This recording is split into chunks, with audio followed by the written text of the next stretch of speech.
Welcome to our channel. నేను మీ లక్ష్మణ్. ప్రస్తుతం మనతో పాటు ఉన్నారు ప్రముఖ real estate expert Nandi Rameshwar Rao గారు. సో ఆయనతో కూడా మాట్లాడదాం. ప్రస్తుతం హైదరాబాద్ రియల్ ఎస్టేట్ ఏ విధంగా ఉంది తెలుసుకునే ప్రయత్నం చేద్దాం. నమస్తే సార్, ఎలా ఉన్నారు? Top of the world. Yes, after long time 1 month అవుతుంది మన కలవక. సో ఏంటి సార్, ఏం జరుగుతుంది రియల్ ఎస్టేట్లో? గవర్నమెంట్ వచ్చిన తర్వాత, తెలంగాణ గవర్నమెంట్ వచ్చిన తర్వాత, అంటే ఫస్ట్లో 4th సిటీ అనౌన్స్ చేశారు. ఆ శంకుస్థాపన చేయడానికి దాదాపు 13 నెలల సమయం పట్టింది. సో ఇది ఎప్పటికి పూర్తవుతుంది? మరి దీని స్టేటస్ ఏంటి? ప్రజెంట్ ఏం నడుస్తుంది? ఓ పక్క ట్రిపుల్ ఆర్ కూడా కొన్ని అంచనాలు అయితే ఉన్నాయి. ట్రిపుల్ ఆర్ కింద కంప్లీట్ అయిపోతే మార్కెట్ కాస్త పెరిగే అవకాశం ఉంది అంటున్నారు. కానీ కొన్ని అనుమానాలు అయితే దీని మీద ఉన్నాయి. సో ఏం జరుగుతుంది మార్కెట్లో? మార్కెట్లో ఇప్పుడు పొలిటికల్కి, రాజకీయానికి లేదా రియల్ ఎస్టేట్కి తేడా ఉంటుంది. నువ్వు రియల్ ఎస్టేట్ అనేది పొలిటికల్ క్వశ్చన్ అడుగుతున్నావు. అంటే పొలిటికల్తో మిళితమైంది కదా. 4th సిటీ అనేది 30,000 ఎకరాల్లో ప్లాన్ చేస్తున్నారు. ఇది ఎందుకు వచ్చింది? దీనికి అసలు ఒరిజినేషన్ ఎక్కడంటే, రేవంత్ రెడ్డి గారు సౌత్ కొరియా వెళ్ళారు సీఎం అయిన తర్వాత. వెళ్ళినప్పుడు అక్కడ కొన్ని సిటీని సందర్శించడం ఉంది. ఇందులో సౌత్ కొరియాలో వన్ ఆఫ్ ది సిటీ చూశాక ఆయనకి నచ్చింది. కానీ సౌత్ కొరియా వెళ్ళక ముందే ఈ ప్రాజెక్ట్ అనౌన్స్ చేశారు. అది ఫార్మర్ సిటీ ఏం చేశారు, 4th సిటీ ఏం చేయలేదు. 4th సిటీ అని నడుస్తుంది కానీ యాక్టివిటీ ఏం జరగలేదు. డిక్లేర్ చేశారు, 1 year ముందు డిక్లేర్ చేశారు. మధ్యలో కొద్దిగా ప్రణాళికలు, కన్సర్న్ ఆఫీసర్స్ మొత్తం ప్లాన్ చేయాలి కదా. 30,000 ఎకరాలు అంటే పెద్ద సిటీ. 1 acre 100 acre 30,000 acres అంటే కొన్ని 15-20 సంవత్సరాలు పడుతుంది డబ్బులు అన్ని కరెక్ట్గా డబ్బులు ఉంటాయి. ప్రస్తుతానికి గవర్నమెంట్లో డబ్బులు లేవు ఖజానాలో, అది అందరికీ తెలిసిన వాస్తవం. బట్ స్టిల్ ఆయన ఏంటంటే, అసలు 4th సిటీ అని ఎందుకు వచ్చింది? First Secunderabad, second Hyderabad, third Cyberabad, అది చంద్రబాబు గారి పేరు మీద ఉంటుంది. 4th ఈయన పేరు మీద 4th సిటీ.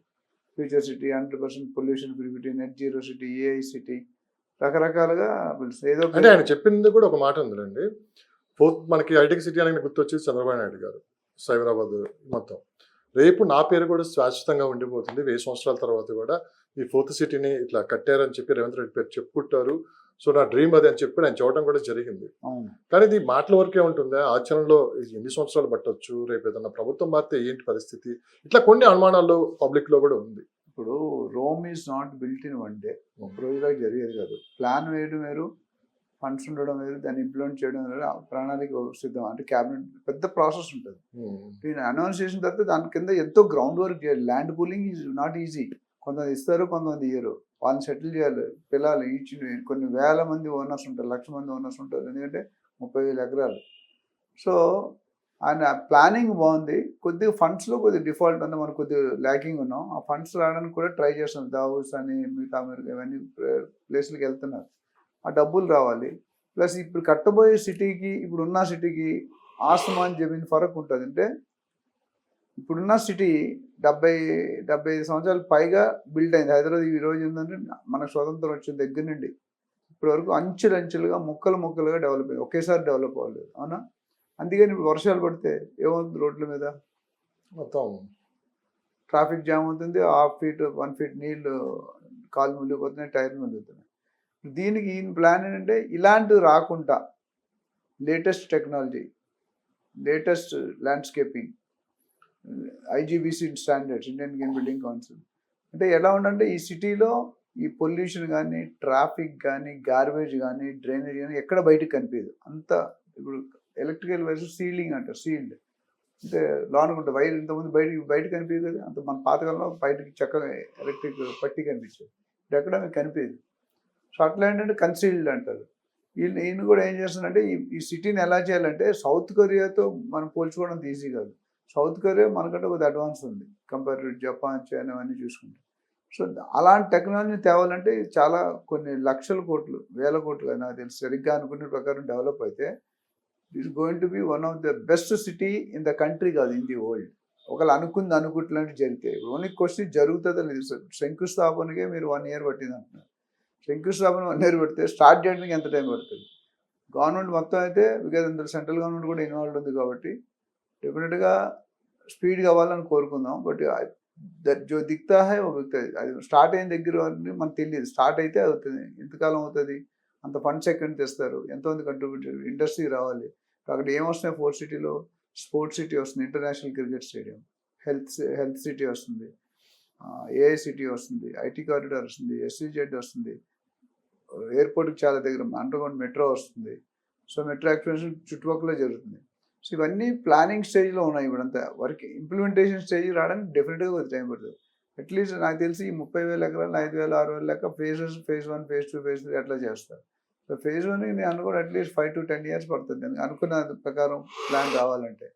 అయితే జనాల్లో కన్ఫ్యూజన్ అంటే ఇప్పుడు ఈయన వచ్చారు, ఇది పెట్టారు, రేపొద్దు ఇంక వేరే గవర్నమెంట్ వచ్చింది అనుకోండి, ఈయన వస్తే వెల్ అండ్ గుడ్, 10 years నేనే సీఎం అవుతాను, మంచిదే.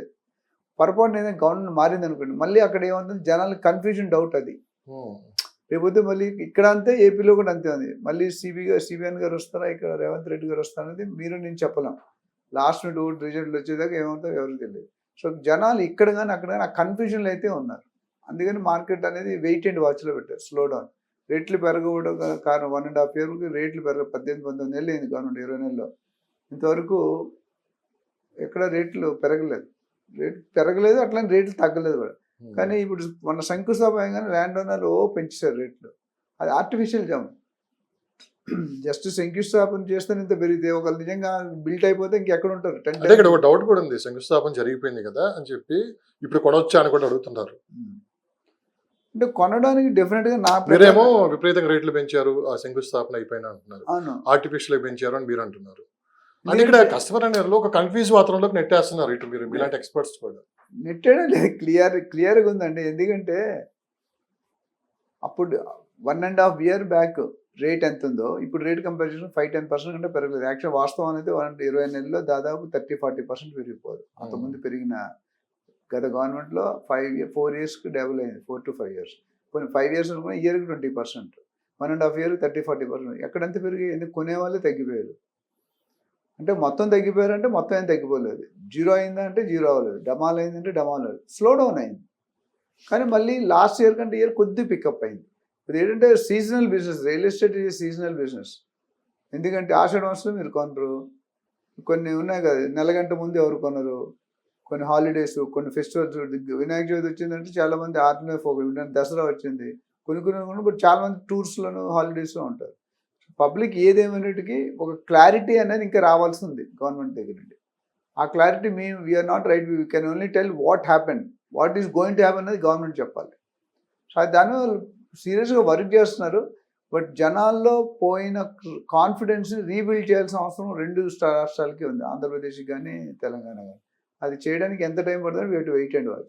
బట్ నా అడ్వైస్, నా ఎక్స్పీరియన్స్ ప్రకారం ఎవరైనా కొనుక్కునే వాళ్ళు ఇంకా డబ్బులు చేతిలో పెట్టుకొని వెయిట్ చేస్తానంటే వెయిట్ చేయదు, కొనేసుకోండి బెస్ట్. నెక్స్ట్ 2-3 నెలల్లో లేదా నెల 2 నెలలు ఎనీ టైం రేట్లు పెడతాయి. 20-40% పెంచడానికి డిసైడ్ అయిపోయారు గవర్నమెంట్. ఎందుకంటే రెవెన్యూ కావాలి. The quickest fastest revenue in any department real estate. ఏ కాదు, కంప్యూటర్స్ కాదు, ఎలక్ట్రానిక్స్ కాదు, ఐటీ కాదు, ఫార్మా కాదు, మెడికల్ కాదు, ఇవన్నీ వస్తున్నాయి. బట్ తక్కువ టైంలో అతి ఎక్కువ లాగాలి సంపాదించంటే రియల్ ఎస్టేట్. అందుకని హెచ్ఎండి పరిధి పెంచారు. ఎంత రెవెన్యూ కొన్ని వేల కోట్లు. రేట్లు పెరగనుండి ఇప్పుడు మనం 7.6% కడతాం అంటే ఒక ₹1 కోటి పెట్టుకుంటే మనం చూపించేది ఎంత, 10 లక్షలు 15 లక్షలు. అంటే 7.5 లక్షలు అవ్వాల్సింది 76,000తో అయిపోతుంది. ఇప్పుడు ఏం చేస్తుందంటే ఆ 10 లక్షలు కాస్త 20-30 లక్షలు చేస్తున్నారు. అప్పుడు ఏమవుతుంది కానీ 3-4 times 70,000 బదులు 3 lakhs 4 lakhs వస్తుంది. ఆ విధంగా చేంజ్ చేస్తే అన్నింటిలో పెడతాయి. ఇది పెరిగితే పర్మిషన్స్, డెవలప్మెంట్ ఛార్జ్ ఇవన్నీ ఉంటాయి కదా. టోటల్గా పెరిగితే ఓవరాల్ కొన్ని వేల కోట్లు సంవత్సరానికి ఆదాయం వస్తుంది. అది గవర్నమెంట్ విస్తృతంగా ప్లాన్ చేస్తున్నారు. ఒక విధంగా మంచిది. ఎందుకంటే బ్లాక్ పోర్షన్ తగ్గి వైట్ పోర్షన్ ఎక్కువైతే మంచిది. గవర్నమెంట్కి రెవెన్యూ వస్తుంటే మీ ప్రూఫ్ ఆఫ్ ఇన్కమ్ మీరు చూపించుకోవచ్చు. ప్రాబ్లం ఎవరికంటే ప్రూఫ్ ఆఫ్ ఇన్కమ్ లేదు, మొత్తం వైట్ పెడితే 20% క్యాపిటల్ గెయిన్స్ ఉంటుంది ఓనర్కి. బయ్యర్కి చూపించుకోవాలి నీకు ఎంత డబ్బు ఎక్కడ వచ్చింది. మన వాళ్ళు రకరకాల బిజినెస్లు ఇవన్నీ చేస్తారు. కొంతమంది చూపించుకోగలుగుతారు, కొంతమంది ఇప్పుడు ఎన్ఆర్ఐస్ అంటే ఓన్లీ వైట్ అడుగుతారు, లోకల్ అయితే అది కాంబినేషన్ అడుగుతారు. రిజిస్ట్రేషన్ వాల్యూ కంటే ఎవరు తగ్గలేదు. ఈ డిఫరెన్స్, ఈ రేట్లు ఇంక్రీజ్ తర్వాత డెఫినెట్గా ఒక సొల్యూషన్ అయితే దొరకబోతుంది. సో దానివల్ల government is going to benefit. అంటే పబ్లిక్ కూడా రేట్లు పెరుగుతాయి. మీ భూమి పక్కన ఉంటే మీ పెంచడం, మీ భూమి కూడా పెరుగుతుంది. అక్కడ 10 రూపాయలు అయితే మీకు 8 రూపాయలు పెరగచ్చు. బట్ పెరగడం అయితే ఉంటుంది. So everybody is happy. Buyers కొద్దిగా హ్యాపీగా ఉండరు. బయర్స్ కొంతకాలం తర్వాత వాళ్ళకి రిజల్ట్స్ వస్తాయి.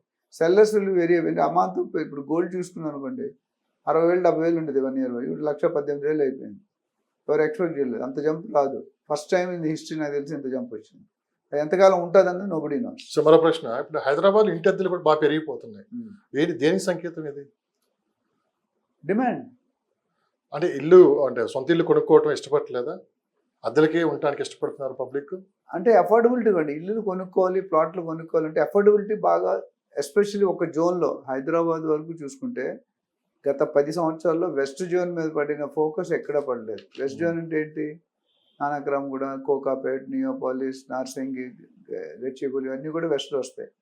మీరు శంకరవల్లి, మోకిలలో పోతే మాత్రం మీకు 10 కోట్లు 8 కోట్లు వెళ్ళి అమ్ముతున్నారు, 20 కోట్లకు వెళ్ళి అమ్ముతున్నారు శ్రీశైలం. సో వెస్ట్ జోన్ మీద బాగా అధ్యయనం చేసి గత గవర్నమెంట్ అనేది బాగా హైక్ తీసుకొచ్చింది. 100 కోట్లు పర్ ఏకర్. 100 కోట్లు అనేది ఇప్పుడు లేదు. మీకు తెలుసో లేదో, లాస్ట్ 1 వీక్ 10 days బ్యాక్ బాంబేలో ఒక డీల్ అయింది. 840 కోట్లు ఒక ఎకరం, 840 crores. ఇప్పటి వరకు మీరు ఎప్పుడు వినుంటారు. ఆర్బీఐ కొన్నది. సో 4 ఎకరాలు అనుకుంటే, 4 ఎకరాలు ఎంత ఉంది, 3300 కోట్లు అంత అయింది. అంటే ఒక డీల్కి 50% ఎక్కువ ప్రైస్ కొన్నారు. అక్కడ వర్త్ 3-4 అంటే 300-400 కోట్లు ఉన్నది 800 పెట్టారు. ఇక్కడ కూడా కానీ కొంత ఆర్టిఫిషియల్ జంప్ అయితే అయింది. అది బయర్స్ గ్రహించారు. అందుకని కోకాపేటలో అనుకున్నంత రిజల్ట్ అప్పట్లో రాలేదు. ఇప్పుడు ఏమైందంటే కొంచెం సెటిల్ డౌన్ అయినాయి రేట్స్.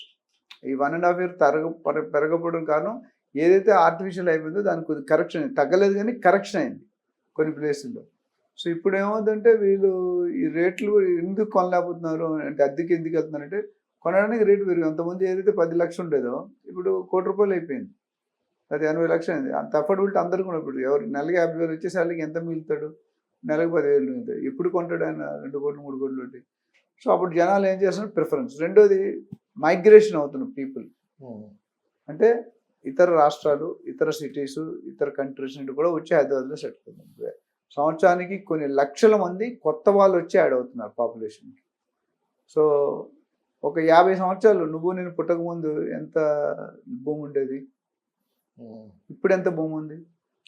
కానీ పాపులేషన్ అప్పుడు 50 కోట్లు ఉంటే ఇప్పుడు 150 కోట్లు అయింది.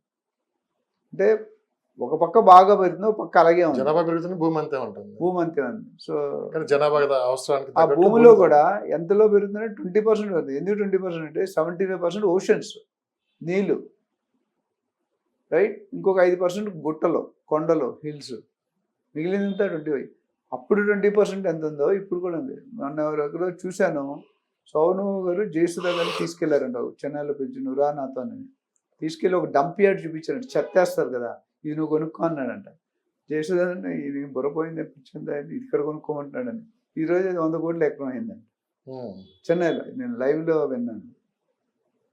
సో ఇండియాలో, ప్రపంచంలో అయితే ఇండియాలో బిలియనర్ సినిమా హీరోస్ అంటే సోను గారు.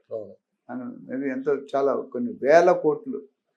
బాలీవుడ్లో కూడా లేదు, హాలీవుడ్ అయితే తెలియదు, కానీ బాలీవుడ్లో కూడా. అంటే ఆయన అప్పట్లోనే అందరిని పిలిచి చెప్పాడంట, ఏం చేస్తున్నారు అని, సంపాదించే డబ్బులు ఉంటే ఇక్కడ పెట్టు, ఇక్కడ పెట్టు అని రియల్ ఎస్టేట్లో పెట్టు. మురళీమోహన్ గారు ఫస్ట్ ఐ థింక్ చెప్పారు. తర్వాత మురళీమోహన్ గారు చాలా మంది ఫాలో అవుతున్నారు. చిరంజీవి గారు, నాగార్జున, వీళ్ళందరూ కూడా రియల్ ఎస్టేట్ కింగ్స్ వాళ్ళంతా. సో ఓవరాల్ ఏంటంటే అద్దెలు ఎందుకు పెరుగుతుందంటే కన్స్ట్రక్షన్ అవుతుంది, బట్ బయట వాళ్ళు మైగ్రేషన్ ఒకటి, జాబ్స్ వాళ్ళు వస్తున్నారు, కొత్త ఇండస్ట్రీస్ వస్తున్నాయి, కొత్త పాపులేషన్ పెరుగుతుంది. ఈ పాపులేషన్ అకామిడేట్ చేయాలంటే ఒకటి సొంత ఇల్లు కొనుక్కోవడానికి అఫోర్డబిలిటీ తక్కువ ఉంది. ఎందుకంటే ఇప్పుడు బయ్యింగ్ కెపాసిటీ ఎక్కువ ఉండాలి, అర్నింగ్ కెపాసిటీ, జీడిపి ఉండాలి. కొంతకాలం ఇప్పుడు లాస్ట్ 1 yearగా చాలా మంత్ కూడా అయింది, అంటే తగ్గింది. ఎందుకంటే యూఎస్లో జాబ్స్ పోతున్నాయి. మనం హైదరాబాద్ పెరిగిందంటే west zone IT corridor, IT employees are one of the reason. 30 లక్షలు మొత్తం 50 లక్షలు, ఇండియాలో 50 లక్షలు ఐటీ ఎంప్లాయీ ఉంటే 10 లక్షలు హైదరాబాద్, 10 లక్షలు బెంగళూరు. సో ఈ 10 లక్షలు 3 లక్షలు 3.5 లక్షలు ఈస్ట్ జోన్ నుండి వెస్ట్ జోన్కి ట్రావెల్ చేస్తుంది. ఈస్ట్ జోన్లో ఐటీ లేదు కాబట్టి. ఇవన్నీ దృష్టిలో పెట్టుకుంటే ఇప్పుడు డిమాండ్ ఎక్కువ ఉండి సప్లై తక్కువ ఉంటే రేట్లు పెరుగుతాయి. అండ్ ల్యాండ్ రేట్లు, ఇప్పుడు రెంట్లు ఎలా పెరిగితే ల్యాండ్ రేట్లు పెరిగితే రెంట్ రేట్లు పెరుగుతాయి. కాస్ట్ ఆఫ్ కన్స్ట్రక్షన్ కదా. ఇప్పుడు మనం ₹1,00,00,000 పెట్టాం అనుకోండి, 25,000. అదే 1,50,000 పెడితే 30,000 40,000 వస్తుంది. ఇప్పుడు ఎంత 2-3% ఉంటుంది, దానికంటే ఎక్కువ ఉంటుంది రెసిడెన్షియల్లో. ల్యాండ్ రేట్ పెరిగినప్పుడు ఆటోమేటిక్ ప్రపోర్షనేట్గా ఈ రెంట్లు కూడా పెరుగుతాయి. నా వాల్యూ ఎంత ఉంటుంది దాన్ని బట్టి నేను ప్లాన్ చేస్తాను. కమర్షియల్ అయితే 6-8% ఉంటుంది. కమర్షియల్ ఏంటంటే పెద్ద టికెట్ సైజ్ ఉంటుంది, 10 కోట్లు 20 కోట్లు. ఇప్పుడు ఇల్లులు అంటే 1 కోటి 2 కోట్లు 3 కోట్లు దొరికిపోతుంది. సో ఓవరాల్గా డిమాండ్ పెరుగుతుంది, పీపుల్ మైగ్రేషన్. కొత్త వాళ్ళు ఎవడైనా వచ్చి హైదరాబాద్ వదిలేట్లేదు. 2 సంవత్సరాలు 3 సంవత్సరాలు ఆన్ డెప్యుటేషన్ వస్తారు, లేకపోతే ట్రాన్స్ఫర్ వస్తారు. మళ్ళీ ఇక్కడ వదలకుండా భార్య పిల్లల్ని కూడా ఆయన వేరే వెళ్ళి చేసుకొని రిటైర్ అయిన దాకా అక్కడ ఉంటాడు, మళ్ళీ వస్తున్నారు. వీళ్ళు పెరుగుతున్నారు. It's tough competition. తెలంగాణ, ఆంధ్రతో పాటు rest of the India, rest of the world ఇక్కడ చూస్తున్నారు. హైదరాబాద్ని గ్లోబల్ రియల్ ఎస్టేట్ డెస్టినీగా అందరూ ప్రతి ఒక్కరు ఆ నజర్తో చూసినారు. సెకండ్ క్యాపిటల్ ఆఫ్ ఇండియా అవుతుందని అంటున్నారు. యూనియన్ టెరిటరీ ఏదైనా అవుతుంది. మోడీ గారు తప్పకుండా నాకు తెలిసి చేసే క్రమంలోనే ఉన్నారు. ఒకవేళ యూనియన్ టెరిటరీ అయినా లేదా క్యాపిటల్ సెకండ్ క్యాపిటల్ అయినా ఇక్కడ నుండి వరంగల్ దాకా కన్స్ట్రక్షన్ అయిపోతుంది. ఎందుకంటే ఎక్విప్ చేయాలి. క్యాపిటల్ అంటే ఆ ప్రతి డిపార్ట్మెంట్ ఇక్కడ ఉండాలి. ఢిల్లీ అందుకు అయిపోయింది, పొల్యూషన్ గ్రోత్ లేదు. బెంగళూరు ట్రాఫిక్, ముంబై పెరగలేదు, చెన్నై పెరగలేదు, వైజాగ్ పెరగగలిగేది ఏదైనా ఉందంటే హైదరాబాద్. అందుకని అందరు చూపు, అందరు ఫోకస్ రియల్ ఎస్టేట్ హైదరాబాద్లో ఉంది. అండ్ హైదరాబాద్ మన అదృష్టం అంటే 4 పక్కల 100 కిలోమీటర్ పైన ఆల్రెడీ స్ప్రెడ్ అయిపోయి వెంచర్లు అవుతున్నాయి ఆఫ్టర్ 100 కిలోమీటర్స్. ఇటు జైరాబాద్ కానీ, అటు వికారాబాద్ కానీ, ఇటు జడ్చర్ల కానీ, ఇటు యాదగిరిగుట్ట కానీ, లేదా కొంపల్లి మేడ్చల్ హైవే కానీ, సాగర్ హైవే కానీ, విజయవాడ హైవే కానీ, శ్రీశైలం హైవే కానీ, అన్నీ కూడా ఆల్మోస్ట్ కలవకుర్తి, శ్రీశైలం హైవేలో కలవకుర్తి దాకా వెళ్ళిపోయాయి. కడతాల్, అమంగల్, కలవకుర్తి, ముచ్చల, కందుకుర్తి. సో అట్లా చూసుకుంటే ఇవన్నీ కూడా బాగా, కాబట్టి ఎక్కడైతే ఇల్లులు తక్కువ ఉన్నాయో, కాస్ట్ ఎక్కువ ఉందో అక్కడ people will prefer to go for rent. డబ్బులు ఉన్నప్పుడు కదా. ఉద్యోగాలే లేవు. కొత్త ఇంజనీరింగ్ కాలేజీలో కొన్ని వేల మంది రిలీజ్ అవుతున్నారు. వాళ్ళ జాబ్స్ ఏవి? ఇంజనీరింగ్ చదివినాడు కంప్యూటర్ అని 15,000 ఇస్తున్నాడు. అది ఎంత క్యాజువల్ టాపీ మీస్గా 60,000 సంపాదిస్తున్నాడు రోజు 2,000. కానీ ఇంజనీరింగ్ చదివినాడు 15,000 తీసుకున్నాడు. సార్ మరో ప్రశ్న, సిటీలో అసలుకి మనం 50 లక్షల రూపాయలకి ప్రాపర్టీ కొనలేమా? కొనొచ్చండి, ఎందుకు కొనలేదు? 50 లక్షల్లో దొరుకుతుంది అసలు ఇప్పుడు property? పిల్లిని చూసి ఎలా పాత్రలు వేసుకునే సామెత ఉంది. ఇప్పుడు మనందరం, మనకి ఐడియా ఏంటంటే మనకు చిన్నప్పటి నుండి మైండ్ సెట్లో జాబ్ అనేది ఉండాలి, బిజినెస్ మీద నమ్మరు మన ఎస్పెషల్లీ ఇండియన్స్. రెండోది, పక్కనోడి ఇంట్లో BMW ఉంది, మా ఇంట్లో మారుతి 800 ఉంది అనుకుంటా, విచ్ ఈజ్ రాంగ్. వాడి క్యారెక్టర్, వాడి కెరియర్ వేరు. మీ ఇద్దరు క్లాస్మేట్స్ అయ్యండి, నువ్వు చదవకపోతే ఏం చేస్తాడు? ఇక్కడ ఏమైందంటే మనం ఎప్పుడు కోకాపేటనే దృష్టిలో పెట్టుకుంటాం. కోకాపేటను మించిపోయి వేరే చాలా ఏరియాలోనే కోకాపేట సిటీలో ఉంది, heart of the city. But మిగతా 50 లక్షలు అంటే నేను చెప్పేది ఏంటంటే, జనరల్గా చాలాసార్లు చెప్పాను, ప్రతి ఇంటికి, ప్రతి మానవుడికి, ప్రతి మనిషికి కూడా ఈ భూమి మీద పుట్టిన తర్వాత ఒక 100 గజాలు 200 ప్లాట్ కొనుక్కోవడం కంపల్సరీ. ఎందుకంటే రేపొద్దున నీ బిజినెస్ పోయి మోసం అంటే లాస్ అయిపోయారు, లేకపోతే రేట్లు పెరిగిపోయి కొనలేవు, లేదా ఎలా ఉంటుంది, రెంట్ కట్టుకొని ఉండాలి. నీకు ఇన్కమ్ లేనట్టు ఓనర్ బయట పడేస్తుంది, అప్పుడు మనకు ఏదైనా ఉండదు కాబట్టి. సో ప్లాట్ ఉండడం మెయిన్. ప్లాట్తో పాటు ఇల్లు ఉంటే మంచిది. అట్లీస్ట్ ప్లాట్ కొనుక్కుంటే ఫస్ట్ 10 yearsలో, నెక్స్ట్లో మళ్ళీ ఇల్లు కట్టుకోవచ్చు. సో ఏది లేకపోయినా మన ఇంట్లో మనం ఉండి పచ్చడి మెతుకులు తిని బతకవచ్చు, బిర్యానీలు అన్నీ కాకపోయినా. అసలు ఇల్లే లేదనుకోండి, మీరు రోడ్డు మీద ఉంటారు కదా. మన హైదరాబాద్లో అదే సిచ్యువేషన్ అయింది, ఉన్నట్టుండి రోడ్డు మీద పట్టేశారు. సో ఆ విధంగా చూసుకుంటే మీకు ఇది చాలా 50 లక్షలు అనేది సిటీకి దూరంగా వెళ్ళాలి. ఎప్పుడైనా రేట్లు పెరగాలి అంటే సిటీకి దూరంగా వెళ్ళాలి, ఓఆర్ఆర్ దాటాలి, RRR దగ్గర కొనుక్కోవాలి. ప్లాట్లు డెఫినెట్గా 15,000 20,000 దొరుకుతున్నాయి. 100 గజాలు కొనుక్కుంటే 20 లక్షలు, 30 లక్షలు, 40 లక్షలు నీకున్న కెపాసిటీ బట్టి 25-30 లక్షలు కూడా ప్లాట్ ఉంది. బట్ సిటీకి ఎంత దూరం వెళ్తున్నాం? ఒక లాజిక్ ఏంటి, రియల్ ఎస్టేట్ అనాలిసిస్ ఏంటంటే, సిటీలో కొనుక్కుంటే పెద్ద అప్రిషియేషన్ ఉండదు. మనం 3 లక్షలు 4 లక్షలు పెట్టి కొన్నాం అనుకోండి, 5 years తర్వాత 5% 10% పెరిగితే ఎక్కువ. అదే డబ్బులు ఇక్కడ 4 లక్షల బదులు అక్కడ 40,000 30,000 పెట్టి కొనుక్కున్నాను అనుకోండి, 10 times పెరుగుతుంది. ఎప్పుడు సిటీకి దూరంగా ఉండాలి. ఇప్పుడు ఎంతమంది ఎవరైనా డిస్టెన్స్ పెడితే మనం నాంపల్లి స్టేషన్ సిటీ నుంచి చెప్పేవారు, ఇప్పుడు అలా చెప్పట్లేదు. ఓఆర్ఆర్కి ఎంత దూరం, RRRకి ఎంత దూరం అంటే, ఈ ఓఆర్ఆర్ వరకు సిటీయే. దెర్ ఇస్ నో, ఒకప్పుడు ఓఆర్ఆర్ అంటే మన తెల్లాపూర్ కొల్లూరు ఎప్పుడైనా విన్నా పేరు లేదు, ఇప్పుడు వినాల్సి. ఇప్పుడు తిక్కిలి పౌలుడు 100,000 ఫ్లాట్లు ఇల్లు వెళ్ళాల్సి వస్తున్నాయి. ఈరోజు షాద్ నగర్ చాలా దూరం అనుకుంటాం, సంగారెడ్డి చాలా దూరం అనుకుంటాం, మెదక్ డిస్ట్రిక్ట్, ఇట్లా చౌటుప్పల్ చాలా దూరం అనుకుంటాం, కందుకూరు ముచ్చర్ల అనేది చాలా దూరం. ఇప్పుడు దూరం ఉంది, 20 years తర్వాత ఇదే దగ్గర అయిపోతుంది. ఎవరైతే విజనరీ లీడర్స్ అంటే ఫోర్కాస్ట్ ఉంటుందో, విజన్ ఉంటుందో, వాళ్ళు దూరంలోనే కొనుక్కుంటారు. ఎస్పెషల్లీ మార్వారి, గుజరాతీ ఈ కమ్యూనిటీస్లో వాళ్ళు ఎప్పుడు ల్యాండ్ ఎప్పుడు కూడా నాకు ఏమడుతారంటే, ఎక్కడైతే రోడ్లు లేవో, ఎక్కడైతే డ్రైనేజ్ లేదో, ఎక్కడైతే పార్కులు లేవో, ఎక్కడైతే ఎలక్ట్రిసిటీ లేదో అక్కడ చూపించాడు అంటారు. మనం కొంటాం, మీరు కానీ నేను కొనం. వాళ్ళ థింకింగ్ ఏంటంటే కొనేసి 10 సంవత్సరాలు హోల్డ్ చేస్తారు, 10 times పెరిగిపోతుంది. సో అందుకని ఎవరైనా కొనుక్కోవచ్చు, సిటీకి కొద్ది దూరం వెళ్ళాలి. సిటీలో ఎక్స్పెక్ట్ చేయడం కరెక్ట్ కాదు. సో ఒక ప్రాపర్టీ కొన్న తర్వాత అది క్యాన్సిల్ చేసుకుంటే ఆ మనీ ఎన్నికి వస్తాయి? మీరు అన్ని క్వశ్చన్లన్నీ డబ్బులు తీసుకొని చెప్పాల్సిన క్వశ్చన్ ఫ్రీగా అడుగుతున్నారు. తీసుకునే డబ్బులు కూడా మీరు ఎలా? ఇప్పుడు ప్రాపర్టీ కొంటే 2-3 కారణాలు ఉంటాయి. ఒక పెళ్లి అడ్వాన్స్ పే చేస్తారు కొంతమంది, అదే జనరల్గా ఏమవుతుందంటే ప్రొసీజర్ మేము ఫాలో అయ్యేది ఒక 5 ప్రాజెక్ట్స్ సెలెక్ట్ చేసుకుంటాం. ఏరియా చెప్తారు 5 ప్రాజెక్ట్స్ సెలెక్ట్ చేస్తాం. చేసిన తర్వాత 5లో ఒకటి సెలెక్ట్ చేసుకుంటాం. సెలెక్ట్ మేము చేసేది అంటే ఒక బుకింగ్ అడ్వాన్స్ అని పెడతారు. 3 lakhs 4 lakhs 5 lakhs ఇస్తారు. ఇచ్చిన తర్వాత పేపర్లన్నీ మనం తీసుకుంటాం. తీసుకొని బయర్కి ఇస్తాం. మీ లాయర్తో చెక్, మా లాయర్తో కాదు, బిల్డర్ లాయర్, మీ లాయర్తో ఉంటారు. ప్రతి ఒక్కటి ఫ్యామిలీ లాయర్ ఉంటాడు. చెక్ చేసుకొని అది ఓకే అనుకుంటే మనం బ్యాలెన్స్ డబ్బులు కడతాం. ఓకే కాదంటే ఒక డాక్యుమెంట్స్లో వీక్ ఉంది అంటే బిల్డర్ డబ్బులు మొత్తం ఇవ్వాలి ఆయనకి. ఎంత కట్టామో అంత ఇచ్చేస్తారు. ఆయన ప్రూవ్ చేసి డాక్యుమెంట్స్ కరెక్ట్ ఉన్నాయి, మనం ఆయనకి వెళ్ళిపోతున్నాం మన రీజన్స్ వల్ల. అది 4 రోజుల తర్వాత అంటే మనం ఎక్కడో ప్రాపర్టీ ఏమో డబ్బులు వస్తాయనో లేకపోతే చిట్టి పడదామని ఏదో ఉంటుంది మీ ప్లానింగ్. ఆడు బౌన్స్ అయ్యాడు. అప్పుడు మీరు ఏం చేస్తారు, నేను పనిలేను వెళ్ళిపోతాను అంటే అప్పుడు బిల్డర్ ఏమంటే నీకోసం 4 రోజులు 2 నెలలు ఆపాము కాబట్టి పెనాల్టీ ఉంటుంది. ఆ పెనాల్టీ 2% ఉంటుందా 5% builder to builder class to class మారుతుంది. అక్కడ ఏమవుతుందంటే బ్యాక్అవుట్ బిల్డర్ దగ్గర నుండి బ్యాక్అవుట్ బిల్డర్ అంటే builder is not able to prove all the legality. EC కానీ లీగల్ ఎక్కడో డిఫాల్ట్ ఉంది, అందుకని లోన్ రాదు వాడికి. లోన్ అనేది ఆఫీస్ వెనక్కి వెళ్తే వాడు తప్పలేదు కూడా మీరు ఇవ్వాలి. మీరు కరెక్ట్గా ఉండి బయ్యర్ వెనక్కి వెళ్తాం, బయ్యర్ కానీ ఇన్వెస్టర్ కానీ వెనక్కి వెళ్తే builder will have to penalty వేస్తారు. రేరా అని ఒక బాడీ ఉంది. రేరాకి అంటే 3 కోణంలో బయ్యర్ యాంగిల్లో, సెల్లర్ యాంగిల్లో, బిల్డర్ యాంగిల్లో, 3 యాంగిల్లో కొన్ని రూల్స్ పెట్టారు.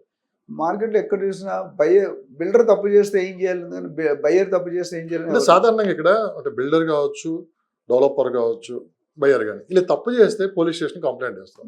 ఇది ఒకటేనా పరిష్కారం, దీనికి ఇంకా కంప్లైంట్ ఇవ్వడానికి? అది ఎప్పుడో మీరు 1940లో ఉన్నారు అంబాసిడర్, అది ఇప్పుడు దాటిపోయింది. ఇప్పుడు అంటే చాలా మంది మన 1940s మీరు అంటున్నారు, చాలా మందికి తెలియదు ఈ విషయం. అంటే బేసిక్ ఏదైనా తప్పు జరిగితే పోలీస్ స్టేషన్ వెళ్ళి కంప్లైంట్ ఇస్తాం మనం. కానీ ఈ రియల్ ఎస్టేట్ పరంగా తీసుకున్నాం అంటే ఎవరెవరు కంప్లైంట్ చేయొచ్చు, ఈ సమస్యను ఎలా మనం సమస్య నుండి ఎలా బయటపడవచ్చు? ఇప్పుడు మీరు ఇంతకుముందు 20-30 years బాగా వెళ్తే బిల్డింగ్ ఎలాగుండంటే కింద ఎలా కడతాడు, పైన ఎలాగ వస్తాడు వాటర్. ఎందుకు అప్రూవల్ ఎంతగా వేస్తాడు, పైన అడ్డు ఆపలేదు కాబట్టి కట్టేస్తాడు. అట్లా పార్కులు నాలలు అది డిఫరెంట్. ఇప్పుడు అలా లేదండి. అప్పుడు ఒకేసారి పర్మిషన్ ఇచ్చారు గవర్నమెంట్. అంటే ఒకసారి వచ్చి కట్టక ముందు ఇచ్చేసి వెళ్ళిపోయేవారు. ఇప్పుడు ఏం చేశారు, ఓసీ అని పెట్టారు, ఆక్యుపెన్సీ సర్టిఫికేట్. అంటే పర్మిషన్ టు బిల్డ్ వేరు, పర్మిషన్ టు ఆపరేట్ వేరు. బిల్డ్ చేయడానికి నువ్వు XYZ నమూనా ఇస్తావు, ప్లాన్ ఇస్తావు. మళ్ళీ ఆ కంప్లీట్ అయిన తర్వాత నువ్వు ఆ ప్లాన్ పెట్టి కట్టావా డీవియేట్ అయ్యావని మళ్ళీ వచ్చి చెక్ చేస్తారు. అప్పుడు కానీ కరెక్ట్గా కట్టకపోతే ఆ మార్టగేజ్ బిల్డింగ్ కొలగొడతారు. అందుకని మార్టగేజ్ అనేది ఏంటంటే గవర్నమెంట్ తాకట్టు పెట్టాలి. మనం ఫస్ట్ ఫ్లోర్ గ్రౌండ్ ఫ్లోర్ తీసుకుంటారు, పై ఫ్లోర్ తీసుకోరు. ఎందుకు ఇరగకూడదు, మొత్తం గ్రౌండ్ ఫ్లోర్ ఇరగకూడదు, మొత్తం పడిపోద్ది కదా. సో అది మార్టగేజ్ క్లాజ్ అని పెట్టారు. సో దీనికి మీరు అడిగిన దానికి ఇప్పుడు ప్రస్తుతానికి DTCP కానీ GHMC కానీ HMD ఇవి ఒక అప్రూవల్ అథారిటీ. దీనికి పైన ఇప్పుడు వచ్చింది రేరా పైన రేరా అప్లియేట్ అథారిటీ. రేరాకి ఎవరైనా ఒక బిల్డర్ చెప్పినట్టు చేయకపోతే వాళ్ళు వెళ్ళి రేరాకి బిల్డర్ మీద కంప్లైంట్ చేయొచ్చు. అట్లనే ఏజెంట్ కూడా సర్వీస్ బాగా ఇచ్చి వాళ్ళు బయర్స్ కానీ బిల్డర్ కానీ డబ్బులు పే చేస్తే ఏజెంట్ కూడా వెళ్ళి రేరా కంప్లైంట్ చేయొచ్చు. బయర్ కానీ EMIs డిఫాల్ట్ అయితే బిల్డర్ కనుక అంటే ముగ్గురికి క్రాస్ కంట్రిబ్యూటెడ్, ఎవరు తప్పు చేసినా మిగతా ఇద్దరికి కంప్లైంట్ అయ్యింది. సో రేరా అనేది రియల్ ఎస్టేట్కి సంబంధించిన బాడీ. ఎలక్ట్రిసిటీ వాటర్ ఇప్పుడు సంబంధం only real estate regulatory authority. అంటే మొత్తం ఎంటైర్ బోర్డు సపరేట్ సెల్ ఉంది. IAS ఆఫీసర్ హెడ్ చేస్తారు. ఇప్పుడు ప్రస్తుతం IAS ఆఫీసర్ ఉన్నారు, యాజ్ ఎ చైర్మన్, సెక్రటరీ, వీళ్ళందరూ ఉంటారు. సో వీళ్ళందరికీ నోటీస్కి వెళ్తారు. లా ఉంటుంది, టెక్నికల్ ఉంటుంది, డిఫాల్ట్స్ ఎక్కడైనా జరగదు. సో ఈ లా తీసుకున్నప్పుడు ఏదైనా తప్పు ఉందంటే ఒక పర్సన్ ఎవరు తప్పు చేశారో వాళ్ళ మీద మాస్టర్ అయిపోయినట్టు వాళ్ళు రేరాకి కేసు వేస్తారు. సార్ మొత్తం సిటీ మొత్తం మీద అంటే మీరు వచ్చి దాదాపు ఒక 35 years అవుతుంది రియల్ ఎస్టేట్లోకి. 30 years సిటీలో ఈ రోజుకి అంటే ఒక హైదరాబాద్ గురించి నేను మాట్లాడుతున్నాను, మిగతా అన్ని చోట్ల కలుపుకోండి, అన్ని పర్మిషన్స్ తోటి బిల్డర్ ఏదైతే చెప్పాడో అవన్నీ ఎమ్యూనిటీస్ ఏదైతే ఇస్తామన్నాడో అలాంటి వాళ్ళు ఎంతమంది ఉన్నారు సార్ కంప్లీట్ చేసి ఇచ్చి ప్రాజెక్ట్ కంప్లీట్ అప్ చెప్పేవాళ్ళు ఇప్పటికి ఈ రోజుకి? అంటే ఇందులో 2 ఉన్నాయండి. కంప్లీట్ చేసి ఇవ్వడం వేరు, హాఫ్ ప్రాజెక్ట్ 80% చేసిన కొన్ని ప్రాజెక్ట్స్ ఉన్నాయి. గేటెడ్ కమ్యూనిటీస్ అర్థం ఏంటి, ఎందుకు వెళ్తాం gated community? Safety, security, builder ఇవన్నీ. నేను అడిగిన ప్రశ్న ఏంటంటే కస్టమర్కి చెప్పినట్లు ఏదైతే కమిట్మెంట్ ఇచ్చారో అదన్నీ ఫుల్ఫిల్ చేసి ఆ ప్రాజెక్ట్ అప్పు చెప్పిన కంపెనీస్ ఎన్ని ఉన్నాయి సిటీలో? ఉన్నాయండి, బాగానే ఉన్నాయి. కార్పొరేట్ కంపెనీస్ అన్ని 1 సంవత్సరం 6 నెలలు ఇటు లేట్ అయినా చేస్తారు. కొంతమంది బిల్డర్స్ ఏంటంటే ఎమ్యూనిటీస్ కంప్లీట్ చేయట్లేదు. ఒకవేళ ఎమ్యూనిటీస్ కంప్లీట్ చేసినా సొసైటీకి హ్యాండ్ ఓవర్ చేయట్లేదు. అంటే బిల్డర్ కంట్రోల్లో పెట్టుకుని which is not against the rules. ఎందుకంటే మనం ప్రాజెక్ట్ అనేది 3 సంవత్సరాలు 4 సంవత్సరాలు చేస్తారు. ఆ ప్రాజెక్ట్ అయిపోయి ఆ బిల్డర్కి అక్కడ ఏం పని ఉంటుంది? కానీ అప్పుడు ఏం చేయాలంటే ఇనీషియల్గా సొసైటీ ఉండదు కాబట్టి ఒకడు తెలియదు కదా, నువ్వు కొంటే నాకు తెలియదు, నీకు కొంటే నీకు తెలియదు. సో ఒక 1000 మంది ఉన్నారు అనుకోండి, ఫర్ ఎగ్జాంపుల్ 1000 బయ్యర్స్ ఉన్నారు అనుకోండి. ఈ 4-5 ఇయర్స్ ప్రాజెక్ట్ అయిన తర్వాత మొత్తం అన్ని అమ్మేసిన తర్వాత ఈ 1000 మందిలో ఒక 7 మందిని తీసుకుంటారు కమిటీలోకి, సెక్రటరీ, ప్రెసిడెంట్, వైస్ ప్రెసిడెంట్. వాళ్ళు ఒక సొసైటీ ఫామ్ చేసుకుంటారు రిజిస్ట్రేషన్ ఆఫీస్కి వెళ్ళి. ఆ సొసైటీ కింద వచ్చేస్తారు, మెయింటెనెన్స్ అంటారు. కొంతమంది కార్పొరేట్ ఫండ్ తీసుకుంటే అది ట్రాన్స్ఫర్ చేస్తారు, లేదా ఎప్పుడు. సో అక్కడ ఏమవుతుందంటే ఈ సొసైటీ అవుతుంది, వాళ్ళు వర్కౌట్ చేస్తారు, అడుగుకి నెలకి ఎంత ఛార్జ్ చేయాలి. ఫస్ట్ 1-2 ఇయర్స్ ట్రయల్ చూసి దాన్ని ఫిక్స్ చేస్తారు. కానీ ఇక్కడ విషయం ఏంటంటే కొన్ని విషయాల్లో కొంతమంది బిల్డర్స్ వాళ్ళ స్కోప్లోనే పెట్టుకుని సొసైటీకి హ్యాండ్ ఓవర్ చేయట్లేదు, సొసైటీ ఫామ్ చేయట్లేదు. కొన్ని సొసైటీలు ఏంటంటే సొసైటీ ఫామ్ చేసిన అంత బిల్డర్ వాళ్ళ మనుషులే ఉంటున్నారు. రెండోది అది ఇట్స్ నాట్ కరెక్ట్. సో అందుకంటే అది చూసుకోవాలి, ఎవరైతే కొనుక్కుంటున్నారో గేటెడ్ కమ్యూనిటీస్లో ఇవన్నీ క్లారిటీ అడగాలి. లైఫ్ టైం మెయింటెనెన్స్ ఫ్రీ అంటారు, తర్వాత రేట్లు ఎక్కువై కాబట్టి రేట్ కొద్దిగా కట్టాలంటారు. కొంతమంది 3 రూపాయలు అని చెప్తారు నెలకి, తర్వాత 10 రూపాయలు చేస్తారు. ఇలాంటివన్నీ ముందే మనం బయ్యర్గా మీరు తెలుసుకోవాలి. ప్రతి ప్రాజెక్ట్ రూల్ వేరు ఉంటుంది, ప్రతి ఏరియాకి వేరు ఉంటుంది. ప్రతి బిల్డర్, కార్పొరేట్ బిల్డర్ ఉన్నారు, మీడియం బిల్డర్స్ ఉన్నారు, అప్కమింగ్ బిల్డర్స్ ఉన్నారు, అసలు అన్ప్రొఫెషనల్ బిల్డర్. 5 ఫ్లాట్లు 10 ఫ్లాట్లు. అన్ఫార్చునేట్ అంటే 5,000 ఫ్లాట్ కట్టినా 5 ఫ్లాట్ కట్టినా బిల్డర్ అంటున్నారు. అదొకటి చాలా బిల్డర్ అంటారు కానీ వేరే పేర్లు. మన బ్రోకర్కి ఎంత అమ్మనో అక్కడ కూడా అలాగే. ఇప్పుడు 1000, 2000, 3000 ఫ్లాట్ కంటే చాలా పెద్ద బిల్డర్ అయి ఉంటాడు. ప్రెస్టేజ్ ఉంది, మహిమ ఉంది, అది చాలా పెద్ద పెద్ద టెక్నాలజీ. కానీ ఇక్కడ ఏంటంటే ఆ వర్డింగ్ కొన్ని టెక్నాలజీలు ఇండియాలో మనం ఏం చేయలేం. కాకపోతే ఇలాంటి జరిగే కొంతమంది నాకు తెలిసి టాప్ 10-20 కంపెనీస్ ఇలాంటివి చేరింది. లైఫ్ టైం ఉండాలి. 30-40 ఇయర్స్ పెట్టున్నారంటే ఇవి చేసే చాలా అరువుగా, అంటే తక్కువగా కనిపిస్తుంది. 10 మందిలో ఒకటి చేయొచ్చు. అంటే ఈ తక్కువ టైంలో ఎక్కువ లాభాలు వస్తున్న బిజినెస్ ఏదైనా ఉంటే మనకు real estate 100%. And building construction, provided the property is clear లీగల్గా. సో చాలా మంది ఏంటంటే ఇప్పుడు ఈ రంగం వైపు అడుగులు వేస్తున్నారు, సో ఎటువంటి ఎక్స్పీరియన్స్ లేకుండా. ఫస్ట్ ఏ ప్రాజెక్ట్ అయినా ఫస్ట్ ప్రాజెక్ట్ మంచిగా కంప్లీట్ చేస్తారు, ఆ తర్వాత దాంట్లో ఉన్న లోతుపాతులని తెలుసుకొని, మీకు తెలిసిందే కదా ఇంకా మిగతాదంతా జరుగుతూ ఉంటుంది. ఇది ఎంతవరకు భవిష్యత్తులో సేఫ్ అంటారు? ఇప్పుడు రియల్ ఎస్టేట్లో మీరు అన్నారు ఒక మాట, అంటే ఒక 5 బిల్డింగ్లు కట్టిన బిల్డరే 5,000 ఫ్లాట్లు అన్న 5 ఫ్లాట్లు కట్టిన బిల్డరే 5,000 ఫ్లాట్లు కట్టిన బిల్డరే అన్నారు. సో ఏంటంటే ప్రపంచం మొత్తం అన్ఆర్గనైజ్ సెక్టర్ నుండి ఆర్గనైజ్ వైపు అడుగులు వేస్తుంది. మన రియల్ట్రాక్స్ అనే కంపెనీలో అందుకే పెట్టాం, ఏంటంటే మనం professional real estate agency develop చేయాలి. అలాగే ప్రాపర్టీస్కి ఈ మధ్యలో కొత్తగా ఒక రియల్ట్రాక్స్ వర్టికల్ కింద కొత్త వర్టికల్ పెట్టాం, ఆక్సీ సెలెక్ట్ అని. ఈ ఆక్సీ సెలెక్ట్ ఏంటంటే ప్రాపర్టీస్ అన్ని ముందే చెక్ చేస్తాం, క్యూరేటెడ్ అండ్ ట్రస్టెడ్ ప్రాపర్టీ. ఆ ప్రాపర్టీస్ మాత్రం ఆ వెబ్సైట్లో ఉంటాయి. సో అందులో కొనుక్కున్నట్టుగా 99.99% అష్యూర్డ్. మేబీ 0.001% మనకు తెలియదు, but 99% it is assured without any approvals మనం పెట్టము. అసలు నేనంటూ ఏ బిల్డర్ని, ఏ ప్రాజెక్ట్ని రికమెండ్ చేయను, ఏ ఏజెంట్ని రికమెండ్ చేయను. ఇన్ని 5,000 వీడియోస్ అయిపోయినా మనం మీ అందరి సహకారం వల్ల. సో నేను ఎప్పుడు కూడా ఏ బిల్డర్ని ఎందుకు చేయనంటే, మనం ఉన్నది అవేర్నెస్ ప్రోగ్రామ్ ఇస్తాం. మీ ఛానల్ కానీ ఏ ఛానల్ నేను అవేర్నెస్ ఇస్తాను, నేను కమర్షియల్గా ఎప్పుడు మాట్లాడను. ఎందుకంటే మనం ఇబ్బంది పడినట్టు మనం ఇరుక్కున్నాం, పర్మిషన్ లేకుండా రిజిస్ట్రేషన్ చేయించాం. ఆ ఇబ్బంది ఎవరికి రాకూడదు అనే ఉద్దేశంతో ఒక ప్యాషన్ని ప్రొఫెషన్ చేసి చేస్తున్నాం. అందుకని మనం ఈ రోజు కూడా మన ఆంధ్ర నుండి ఎంటైర్ వరల్డ్ రోజుకి 8 to 10 న్యూ కాల్స్ వస్తాయి. ఆ కాల్స్ వచ్చినట్టు ఆనందంగా ఫీల్ అవుతుంది. అంటే మీరు వాళ్ళు 10 మంది వీడియోలు తీసుకొని వస్తారు, 3 నెలలు మాట్లాడుతుంటే 3 సంవత్సరాలు మాట్లాడుతుంది, 30 సంవత్సరాలు. 3 నెలలకి 30 సంవత్సరాలు తేడా ఉంటుంది. అది పబ్లిక్ క్యాలిక్యులేట్ వస్తారు. నేను గూగుల్లో నేర్చుకుని చెప్తాను. ఇప్పుడు మీరు అడిగిన నా దగ్గర ఏమైనా పేపర్ ఉందా, మీరు ఏ క్వశ్చన్ అడుగుతారో వచ్చేదాకా నాకు తెలియదు, పేపర్ లేదు. కానీ మనం ఉన్న నాలెడ్జ్ని 30 సంవత్సరాలు అదే లైన్లో ఉన్నాం కాబట్టి ఎవ్రీ వీక్ అప్డేట్ చేసిన ఎక్కడేమవుతుంది. మన కంపెనీ 500 కోట్లు పెట్టి మూస్తారు, అంతకుముందు 2,000 కోట్లు, అంతకుముందు 18,000. సో ఇవన్నీ మనం ఏం చేస్తామంటే పర్మిషన్స్ లేకుండా కొనుక్కోవద్దని చెప్తున్నాం. సో దానివల్ల ఏమవుతుందంటే కస్టమర్కి ఈ బిల్డర్స్ ఎందుకు చేస్తున్నారంటే, బిల్డర్స్ అనేది grade of the builder, A గ్రేడా బి గ్రేడా, ఏ బి జనరల్గా చేయరండి. ఎందుకంటే వాళ్ళు మార్కెట్లో 20, 30, 40 ఇయర్స్ ఉన్నారు. మంచి పేరు రావడానికి 30 సంవత్సరాలు 40 సంవత్సరాలు పడుతుంది. చెడ్డ పేరు రావడానికి 4 సెకండ్లు కాదు. పేపర్లో హైలైట్, కమర్షియల్ పేపర్లో డబ్బులు ఇవ్వకుండా హెడ్లైన్స్ వస్తుంది, పలానాడు పలానా కొట్టాడు, చంపాడు, ఇవే ఉంటాయి. సో బిల్డర్ దగ్గర ఏమైందంటే ఆశ ఉండడం తప్పులేదు. ప్రతి మనిషికి ప్రతి బిల్డర్ అనేవాడికి ఆశ ఉండాలి. ఇంకా ఒక స్టెప్ ముందుకేసి అత్యాశ కూడా ఉండొచ్చు, కానీ దురాశ ఉండకూడదు. దురాశ ఉంటే ఏమవుతుందంటే దుఃఖానికి సేటు. అంటే నా గరిక మనం ఓవర్ నైట్ బిలియనర్ అయిపోవాలి అంటే ఇవాళ మొదలు పెడితే ఫస్ట్ 2-3 ప్రాజెక్ట్స్ బాగా చేస్తాడు. ఎందుకంటే బిల్డర్ రియల్ ఎస్టేట్లో నా స్టాండర్డ్ డైలాగ్ మొదటి లాస్ట్ 5 years నుండి నేను చెప్తున్నాను, రోటీ కపడా మొక, తిండి బట్ట కూడా, ఇది లేకుంటే ఎవరు బతకదు. అక్కడ ఏ సీఎం ఉన్నా, అక్కడ ఏ పిఎం ఉన్నా, రియల్ ఎస్టేట్ గత 20-30 సంవత్సరాలు చూసుకుంటే డెవలప్ అవుతూనే వచ్చింది, నేను ఎక్కడా పడిపోలేదు. రైట్. సో ఫోర్త్ సిటీ వరకు కొత్త ఇప్పుడు ఏదైనా కంపెనీకి కొత్త సీఈఓ లేదా కొత్త చైర్మన్, కొత్త ఎండి వస్తే, కొత్త సీఎం వచ్చిన కొన్ని కొంత టైం పడుతుంది. ఇక్కడ ఏమైందంటే మన ఇప్పుడున్న గవర్నమెంట్లో ఫస్ట్ పొజిషన్ 10th పొజిషన్కి వెళ్ళిపోయారు. కష్టపడ్డాడు, ఆయన సీఎం అయ్యారు. మిగతా వాళ్ళు చూస్తే మంచి అధికార ప్రతినిధి, మినిస్టరు, ఇది తర్వాత వెళ్తారు. ఈయన డైరెక్ట్ ఎమ్మెల్యే నుండి సీఎంకి అయ్యారు. And is very dynamic person, అందులో డౌట్ లేదు. అయితే కొత్త మనిషి వచ్చినప్పుడు మనం కొత్తగా ఏదైనా చేయాలి. జనరల్గా జరిగేది ఏంటంటే పాత గవర్నమెంట్లో జరిగిన మిస్టేక్ని కొత్త గవర్నమెంట్ కరెక్ట్ చేయడానికి ట్రై చేస్తారు. రేపొద్దు నేను వెళ్ళిపోయి ఇంకోటి ఈ తప్పులు వెతుకుని వాళ్ళు చేస్తారు. ఇది సైక్లిక్ ప్రొసీజర్. నందమూరి తారక రామారావు గారి దగ్గర నుండి నేటి రేవంత్ రెడ్డి గారి వరకు రకరకాల ప్రతి సీఎం కూడా స్టేట్ డెవలప్ అవ్వాలని దానికి కష్టపడ్డారు. వాళ్ళంతా వాళ్ళు కంట్రిబ్యూట్ చేశారు.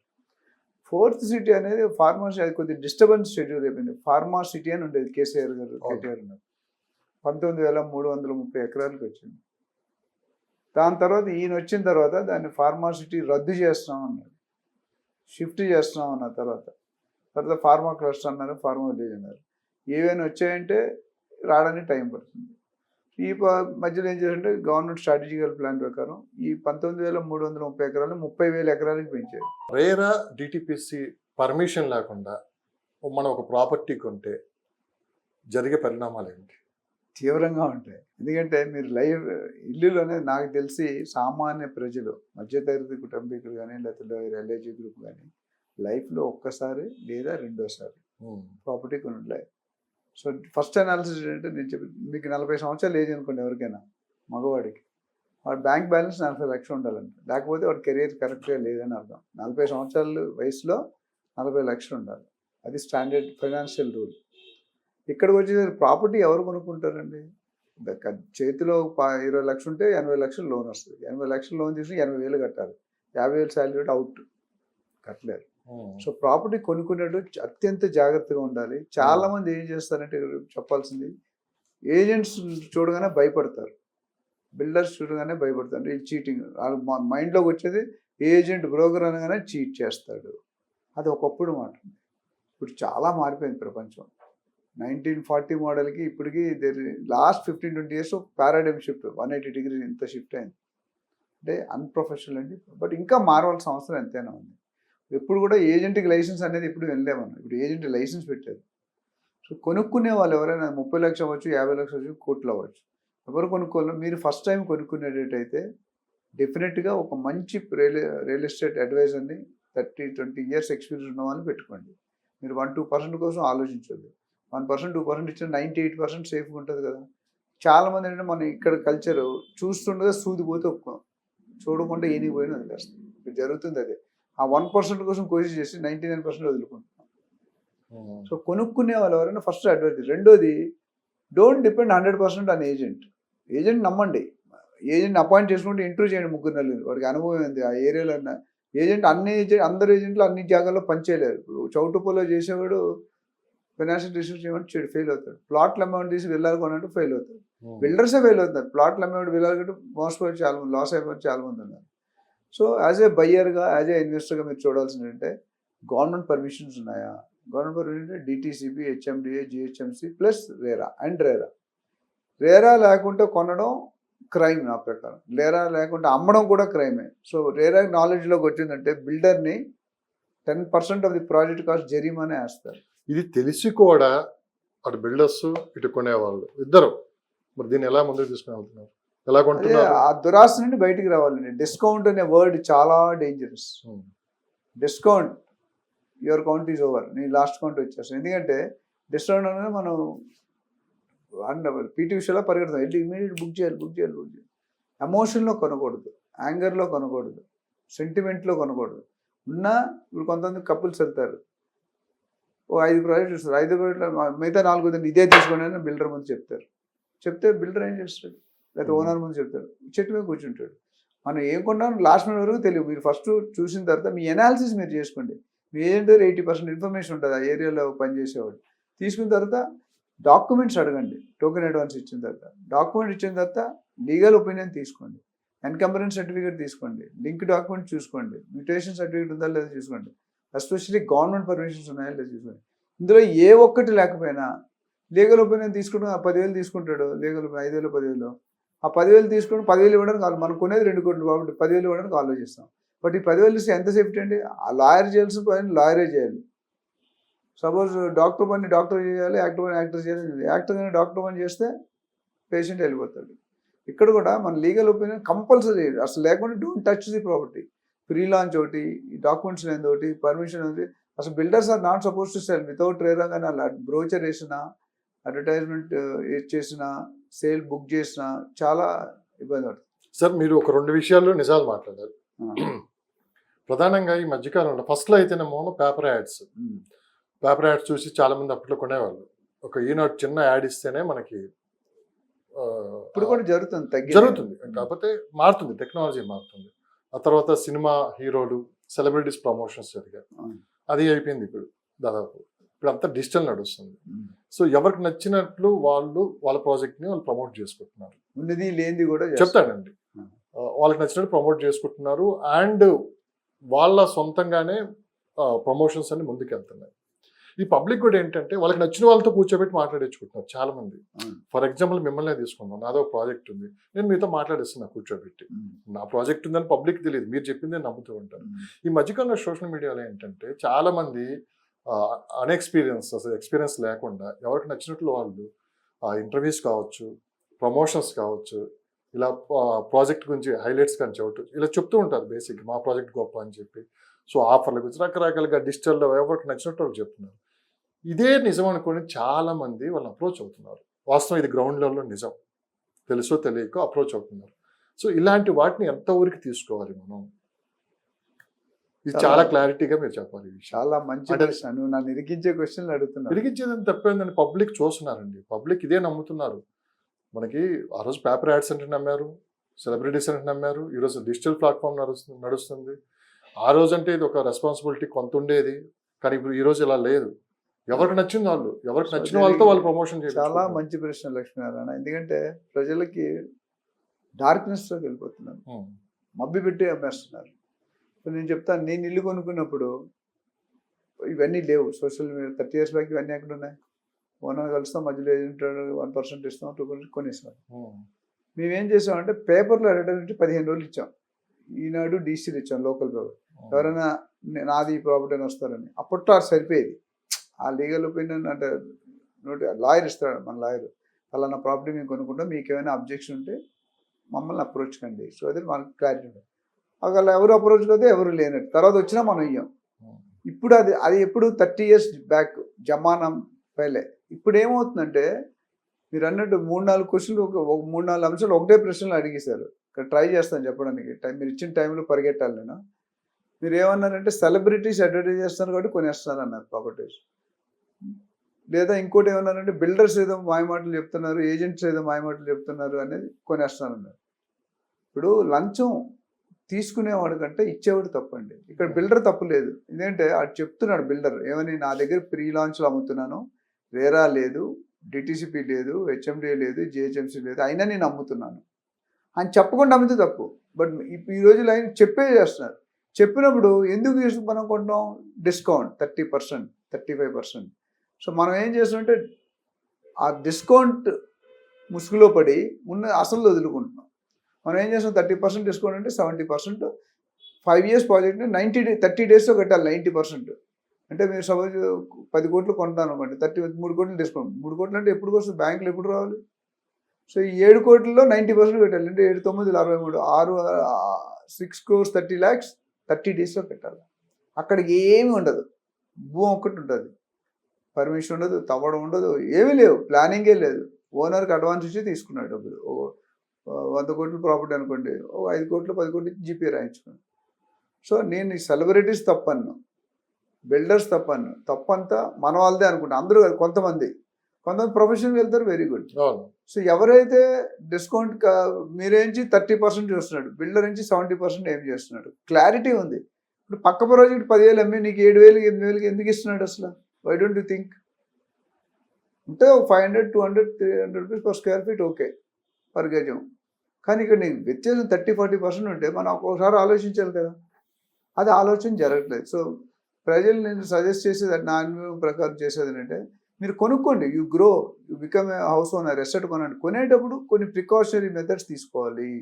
ఎలాంటి మెథడ్స్ అంటే, ఆ బిల్డర్ ఎవరు, అసలు ఎందుకు తగ్గిస్తున్నాడు, ఎంతకాలం నుండి ఉన్నాడు, ఈయన హిస్టరీ ఎట్లా ఉంది, ట్రాక్ రికార్డ్ ఎట్లా ఉంది, ఎంతమంది కస్టమర్స్ ఉన్నారు, పాత వరకు చూసి ప్రాజెక్ట్ కండిషన్ ఎట్లా ఉంది, ప్రాజెక్ట్ కండిషన్ బాగుందా లేదా, ఆ కొనుక్కున్న పాత వాళ్ళు బాధపడుతున్నారా, అంటే హ్యాపీగా ఉన్నారా, రిగ్రెట్ చేస్తున్నారా, ఇవన్నీ. బ్యాంక్ రెప్యుటేషన్ ఎట్లా ఉంది, బిల్డర్ మీద ఏమైనా ఎఫ్ఐఆర్కి, కొన్ని బిల్డర్స్ మీద ఎఫ్ఐఆర్ కేసులు ఉన్నాయా, గూగుల్ రివ్యూస్ ఎట్లా ఉన్నాయి, ఎంప్లాయీస్ ఎలాగంటారు, సైట్లో పారామీటర్స్ ఉంటాయి. ఇవన్నీ ప్రొఫెషనల్ ఏజెంట్ చేయగలుగుతారు. మామూలు కొంతమంది క్వాలిటీ, ఇప్పుడు క్వాలిటీ కన్స్ట్రక్షన్ కూడా దేర్ ఆర్ ఇంజనీర్స్. మొన్న ఒక ఆయన నాకు ఎవరు ఫోన్ చేస్తారు, క్వాలిటీ సరిగ్గా ఇవ్వకపోతే ఏం చేయాలని. ప్రోగ్రెస్ చెక్ చేసి కట్టేసిన తర్వాత మీరు ఏం చేయలేరు, దానికి 50,000 లక్షలు చాలా మంది ఇప్పుడు అపార్ట్మెంట్స్ కానీ బిల్డింగ్స్ ఈ కొన్న వాళ్ళు ఏంటంటే ఇదే బాగా బాధపడుతున్నారు. ఒక 2 yearsకి ఆ గోడలన్నీ వాటర్ వచ్చేయటం, అదంతా పెయింట్ ఊడిపోవటం, చాలా మంది చాలా ప్రాబ్లమ్స్ ఫేస్ చేస్తారు. ఇక్కడ ఏమవుతుందంటే, మనం ఇందులో ఒక there is a slip between the cup and the lip అంటాను. ఎందుకంటే ఇది ఎవరిని బ్లేమ్ చేయనండి. మన బయ్యర్గా, ఇన్వెస్టర్గా మీ జాగ్రత్తలు మీరు తీసుకోవాలి. మీరు టైం స్పెండ్ చేయాలి. నాకు టైం లేదు, 2 కోట్లు ఇస్తా, ఎవడో మధ్యవర్తికి ఇస్తామా, బాబుకి ఇస్తామా అంటే కాదు. కొనుక్కునేది నువ్వు, నీ టేస్ట్ ఎవరికి కలవదు. ఇప్పుడు ఏజెంట్ అనగానే బ్యాడ్ మీనింగ్ ఉంది. బట్ ఆ ఏజెంట్ అని, అమెరికాలో ఏజెంట్ అంటే 100 కోట్లు 200 కోట్లు కూడా బయ్యర్ సెల్లర్ కలుసుకోకుండా డీల్స్ అవుతాయి ఎస్క్రూ అకౌంట్లో. మన వాళ్ళకి ఇక్కడ 5 లక్షలు ఇస్తే మళ్ళీ 5 నెలలు కనిపించాడు. కానీ ఇప్పుడు స్లోగా మా దగ్గర దాదాపు 30,000 మంది దగ్గర ట్రైన్ అయ్యారు. 30,000 మందిలో మేము ఏం చేస్తుంటే, హానెస్టీ. కమిషన్ కోసం మీరు బిజినెస్ చేయొద్దు. Your commission should be A by product of your service. నాకు లాభం వస్తుందని కస్టమర్ జీవితాంతం తిట్టుకుంటాడు. ఇప్పుడు 30 years 35 years కొంటాడు, 100 సంవత్సరాలు బతికాడు అనుకోండి, 80-90. ఆ 90 సంవత్సరాలు మనం తిట్టుకుంటాడు. ఆ రోజు ఆ ఏజెంట్ మోసం చేశాడు, ఆ బిల్డర్ మోసం చేశాడు అనుకుంటారు కదా. అది మనకి కాదు, మన ఫ్యామిలీ అందరికీ తగ్గుతుంది. సో ఆ క్లారిటీ ఉండాలి. తొందరపడకూడదు కొనేటప్పుడు. సోషల్ మీడియాని కూడా ఇన్ఫర్మేషన్ కోసం మాత్రమే చూడండి, కానీ ఇదే నిజమని నమ్మితే మటుకు 100% మీరు మోసపోవటానికి. అంటే నేను చెప్పేది అన్నీ ఇక్కడ తప్పు జరుగుతుందని కాదు, మాక్సిమం మీకు ఇన్ఫర్మేషన్ ఇవ్వడానికి మాత్రమే ప్రయత్నిస్తాము. ఆ తర్వాత మీరు లీగల్గా గ్రౌండ్ లెవెల్లో అసలు ఏంటి అనేది కంపెనీ బ్యాక్గ్రౌండ్తో సహా ఇవన్నీ కనుక్కొని మీరు ప్రాపర్టీ కొనుక్కుంటే మీరు సేఫ్గా ఉంటారు. Prevention is better then cures. ఎందుకంటే చేతులు కాలే కాకులు పట్టుకుంటే. అవును, ఎందుకంటే సోషల్ మీడియా ప్రభావం ఎక్కువ సోషల్ పెరిగిపోతుంది మీడియా కాబట్టి ఏంటంటే జెన్యూనిటీ తగ్గిపోయిందండి. ఆన్లైన్ పోర్టల్స్ అన్ని ప్రతి ఒక్కడు మొదలు పెట్టేస్తున్నాడు. 5 సంవత్సరాల్లో 2 సంవత్సరాలు పనిచేస్తాడు, బయటకు వచ్చి website. So online is not just a guiding factor. Guiding మనకి టెక్స్ట్ బుక్ గైడ్ ఎట్లా ఉంటుంది, గైడ్ ఈజ్ నాట్ పర్ఫెక్ట్. గైడ్లో ఉన్న ఆన్సర్స్ మార్కులు రావు. ఏంటంటే దాన్ని చెక్, వ్యాలిడిటీ చెక్ చేసుకోవాలి. రిలయబుల్గా ఉందా, ఈ వెబ్సైట్ కరెక్ట్గా ఉందా, ఎన్ని రోజులు బట్టి ఉంది. సో రియాలిటీ, అదే సోషల్ మీడియా అనేది రియాలిటీ కాదు, రీల్ అంతే. ఆ రీల్ లో వచ్చే ఇన్ఫర్మేషన్ మాత్రమే తీసుకోండి, కానీ ఇదే రియాలిటీ అని అంటే నమ్ముకుంటే కంపేర్ చేసుకోవాలి. ఒక ప్రాజెక్ట్ డిపెండ్, ఒక ఫస్ట్ రియల్ ఎస్టేట్ నాకు తెలిసినోడు అనేది పక్కన పెట్టి, తెలిసినోడు అనేది ఉండదండి. Every third house is a broker now. ఒకప్పుడు ఎల్ఐసి ఏజెంట్స్ పీర్లెస్ అని ఉండేవి. ఇప్పుడు whether is a doctor, engineer, lawyer, manager, ఏదైనా అందరికీ డబ్బులు. ఇప్పుడు సాఫ్ట్వేర్ జాబ్స్ పోతున్నాయి, మిగతా వాళ్ళు కొంతమంది జాబ్స్ పోతున్నాయి. ఎక్కడికి పోతున్నారు సార్? నాకు వచ్చిన సమాచారం ఏంటంటే, ఈ సోషల్ మీడియా ఎప్పుడైతే రియల్ ఎస్టేట్లోకి ఎంట్రీ అయిందో అప్పటి నుంచి ఎక్కువ మోసాలు జరుగుతున్నాయని చెప్పి ఒక చిన్న రిపోర్ట్ కూడా బయటకు వచ్చింది. అంటే అదే నిజం అనుకోండి, వీళ్ళు కొంటాం, ఇంకా మనం ఏం చెప్పినా వాళ్ళు నమ్ముతారు పబ్లిక్ అని చెప్పి. మీ ఛానల్ ఏ ఛానల్, మా ఛానల్ నేను అనట్లేదు, చాలా వరకు ఇదే జరుగుతుంది. ఏ ఛానల్ కానీ ఏం కావాలి అసలు, ఎందుకు చేస్తున్నారు? టీఆర్పీ రేటింగ్ కావాలి, అంతే. సాటిలైట్ కానీ యూట్యూబ్ వ్యూస్ కావాలి. వ్యూస్ కోసం మనం ఏదైనా మాట్లాడచ్చు. మొన్న ఎవరో నేను చూశాను, కేటీఆర్ గారు మినిస్టర్, కేటీఆర్ గారు రిజైన్ చేశాడని. ఆయన పవర్లోనే ఉన్నాడు, యూట్యూబ్లో వచ్చింది. అది చూసిన నేను కేటీఆర్ గారు ఫోన్ చేస్తే వెళ్ళి. కొన్ని జీవితాలు సార్ ఇక్కడ రియల్ ఎస్టేట్లో మనకు కష్టపడ్డ ప్రతి రూపాయి తీసుకొని పోయి చివరికి ఇంక మొత్తం పోతే ఏంటి పరిస్థితి అది. నేను కేవలం ఇన్ఫర్మేషన్ కోసమే ప్రతి సందర్భంలో నేను చెప్తూ ఉంటాను. ఈ సోషల్ మీడియాని కేవలం ఇన్ఫర్మేషన్ మాత్రం కోసమే తీసుకుని, కానీ ఇదే నిజమని మీరు ముందుకెళ్తే మనకు 100% ఫస్ట్ మోసపోయేది ఎక్కడంటే ఇక్కడే. ఫస్ట్ మోసపోయేది మీరే, బయ్యర్ 100%. Are investor. ఎందుకంటే లాభాల కంటే క్వాలిటీ చూడండి, జెన్యునిటీ చూడండి, ప్రాజెక్ట్స్ చూడండి, ప్రాజెక్ట్ ఎంతకాలం ఉంది. అసలు మెయిన్ ఏంటంటే కొంతమంది అడ్వర్టైజ్ చేస్తున్నారు ఏంటంటే నేను 100 ప్రాజెక్ట్స్ చేశానని. Very good. ఈ 100 చేసిందని 90 ఎన్ని ప్రాజెక్ట్స్ టైంలో డెలివరీ ఇచ్చాడని చూడట్లేదు మీరు. 100 మందిలో 90 ప్రాజెక్ట్ డిలే అయిపోయినాయి. మరి అప్పుడు దానికి ఆన్సర్? సో మీతో కూడా చాలా సందర్భాలు చెప్పారు, మీరు అన్నారు ఎప్పుడు ఎవరిని మనం ప్రమోట్ చేయట్లేదు, ఏ ప్రాజెక్ట్ ప్రమోట్ చేయలేదు, కేవలం ఇన్ఫర్మేషన్ మాత్రమే ఇవ్వడానికి మనం కూర్చున్నాం అని చెప్పి మనం మాట్లాడాం. మన ఈ ఛానల్లో, మీ ఛానల్లో మేబీ 500-600 ఓవరాల్గా మన 5,000 వీడియోలు మన ఛానల్లోనే 500-600 ఉంటాయి. నేను చెప్పేది ఏంటంటే మన స్వార్థం, నీ స్వార్థం కాదు. ఫ్యాక్ట్ ఏంటి? What is the real fact? మనం చేసేది బయ్యర్, కన్జ్యూమర్, బిల్డర్ అందరికి. కొంతమంది బిల్డర్స్ కూడా మోసపోతున్నారు ల్యాండ్ ఓనర్స్ దగ్గర, ఫేక్ డాక్యుమెంట్. ఇది ఓన్లీ డోంట్ థింక్ దట్ బిల్డర్సే మోసం చేస్తారు అనుకుంటు కాదు, బిల్డర్స్ కూడా మోసపోతున్నారు. ఎవరి వల్ల? ఏజెంట్స్ వల్ల కానీ, ల్యాండ్ లార్డ్స్ కానీ. సో ఇవన్నీ కూడా విన్ విన్ సిచ్యువేషన్. డీల్ కొనేటప్పుడు వీళ్ళు ముగ్గురు పర్ఫెక్ట్గా ఉండాలి. అండ్ మన దగ్గర ఏంటంటే ఆక్సి సెలెక్టర్ నేను చెప్పింది ఏంటంటే ఓన్లీ వెరిఫైడ్ ప్రాపర్టీస్ మాత్రం లిస్ట్ చేస్తున్నాం వెబ్సైట్లో. వేరే ప్రాపర్టీస్ పెట్టే స్కోపే లేదు. చాలా మంది బిల్డర్స్ డాక్యుమెంట్స్ అడుగుతారని చాలా మంది నాతో వర్క్ చేయరు. పర్వాలేదు, నాకేం, ఐఎమ్ హ్యాపీ. నేను అవేర్నెస్ క్రియేట్ చేయాలనుకుని క్రియేట్ చేస్తున్నాను. సో పబ్లిక్ కూడా ఈ విషయంలో చాలా క్లారిటీగా ఉండాలి. ఎందుకంటే ఈ సోషల్ మీడియాలో వచ్చిన వార్తలు కేవలం ఇన్ఫర్మేషన్ కోసం మాత్రమే తీసుకుని, కానీ ఇదే నమ్మకం ముందుకెళ్ళొద్దు. సో ఈ సందర్భంలో కూడా దీని మీద ఒక ప్రత్యేక వీడియో కూడా మీ ముందుకు తీసుకుని వచ్చే ప్రయత్నం చేస్తాను. అసలు ఈ సోషల్ మీడియా ద్వారా ఎలా మోసాలు జరుగుతున్నాయి, ఎలా ప్రాజెక్టులు ప్రమోట్ చేసుకుంటున్నారు అది కూడా ఒక స్పెషల్ వీడియోతో నేను ముందుకు వస్తాను. మరొక ప్రశ్న, మీకు ఒక కొత్త వెంచర్ స్టార్ట్ అవుతుంది. సో ఆ రోజు హడావుడి అసలు మామూలుగా ఉండదు. అంటే రియల్గా మాట్లాడుకుంటే పెద్ద పెద్ద టెంట్లు. నువ్వు నాకు బిల్డర్స్తో ఫోన్లు చేయించేటట్టు క్వశ్చన్ తప్పకుండా సార్, ఇది కూడా తెలియాలి కదా పబ్లిక్కి, వాస్తవాలు తెలియాలి కదా. ఆ రోజు మొత్తం చుట్టూ జెండాలు, ప్రాజెక్ట్ చుట్టూ ఒక కొత్త రంగురంగుల జెండాలు. అంటే ఇది రియాలిటీగా వాస్తవంగా జరిగేది ఇదే. నేను వెళ్ళినా కానీ, మీరు వెళ్ళినా కానీ మనకు కొత్త వాతావరణం కనపడుతుంది అక్కడికి. మనకు తెలుసు అన్ని, అయినా కానీ అక్కడికి వెళ్ళగా మన మైండ్ సెట్ మారిపోతుంది. ముందు రోజుకి ఆ రోజు తేడా, 24 అవర్స్ మొత్తం తేడా మారిపోతాయి. సో మొత్తం మీద వచ్చిన వాళ్ళకి భోజనాలు, మంచి సెటప్ అంతా ఉంటుంది.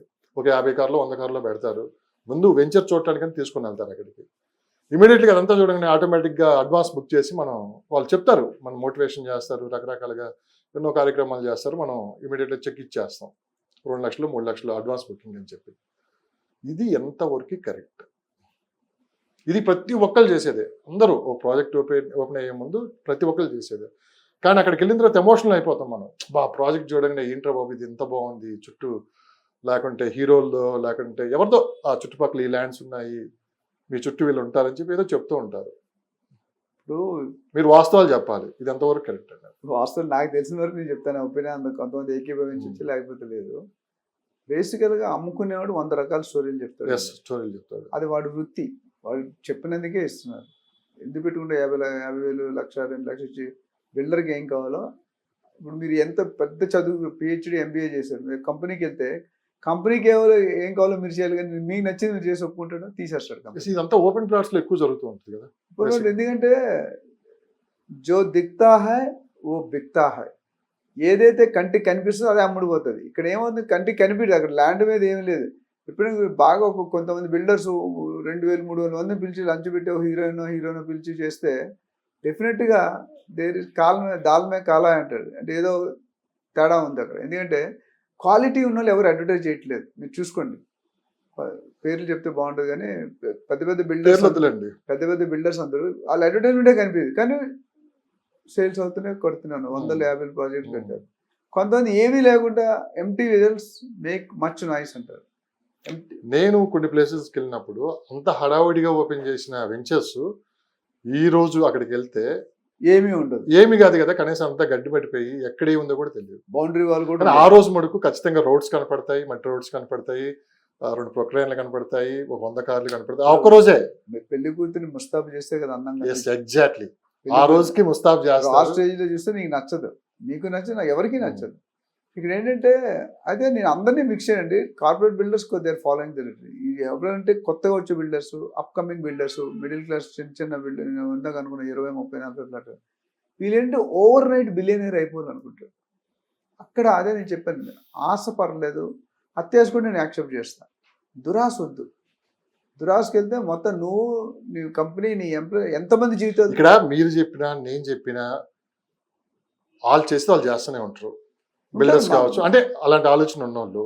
ఇక్కడ మనం మనం మనం మనం చేయాల్సింది ఏంటంటే కస్టమర్స్ మెయిన్, అంటే ఎవరైతే మన ఫాలోవర్స్ ఉంటారో, మనం చూస్తూ ఉంటారో, వీళ్ళంతా ఇలాంటి విషయాల్లో జాగ్రత్తగా ఎలా జాగ్రత్త పడాలి అనేది కూడా ఎమోషనల్గా ఇక్కడ అనేది ఎమోషనల్ మార్కెట్ జరిగింది. అసలు రియల్ ఎస్టేటే ఒక పెద్ద ఎమోషనల్ మార్కెట్, అవును, సెంటిమెంట్ మార్కెట్. అవును.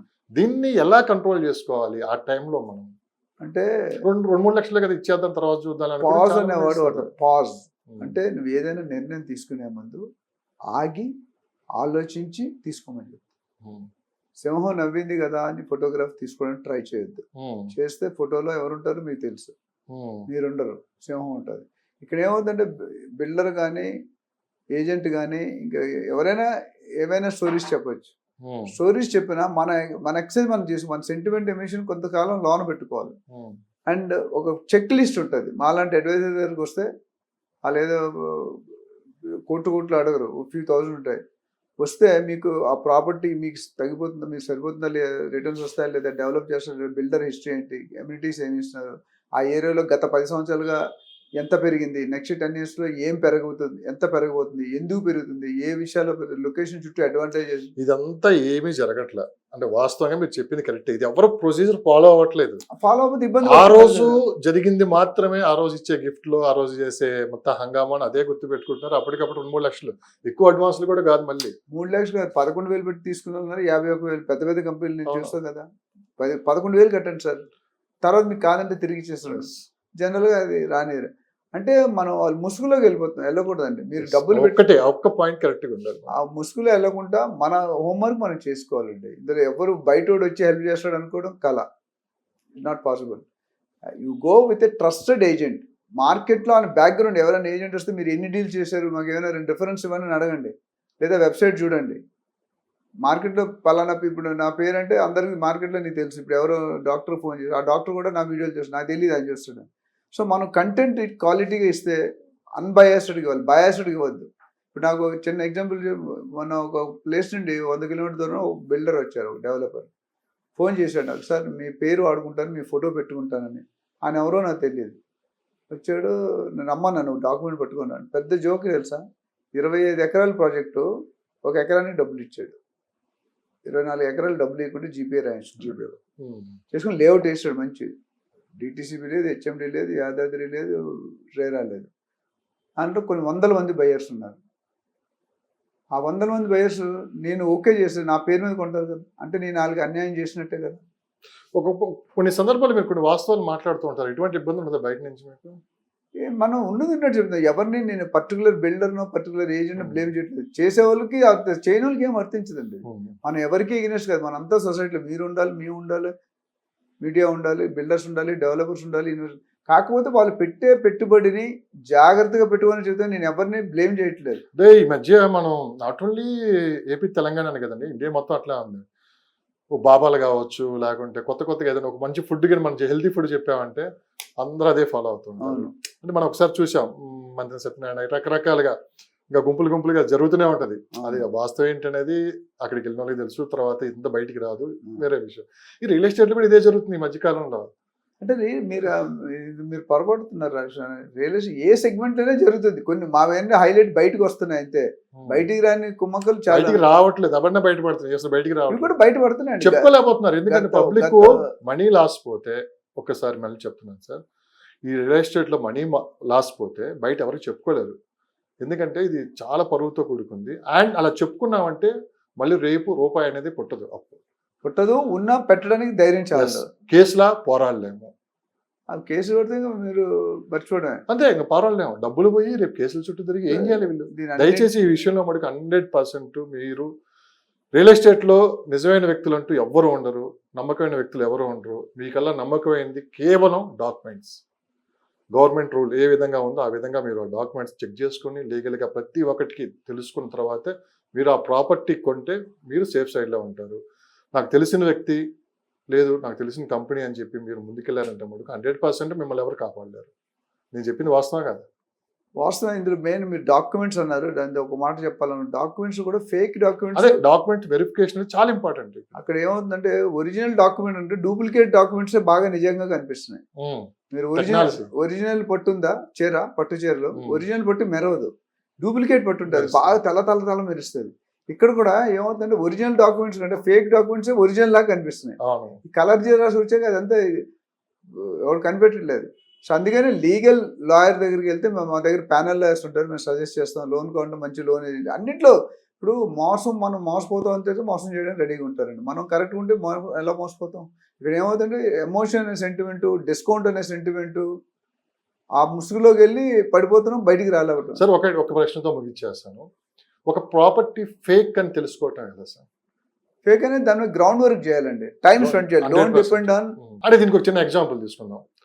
ఒక ఫేక్ ప్రాపర్టీ అప్పటికి 50% ఆ సేల్ అయిపోయింది, ఇంకా 50% మాత్రమే మిగిలింది.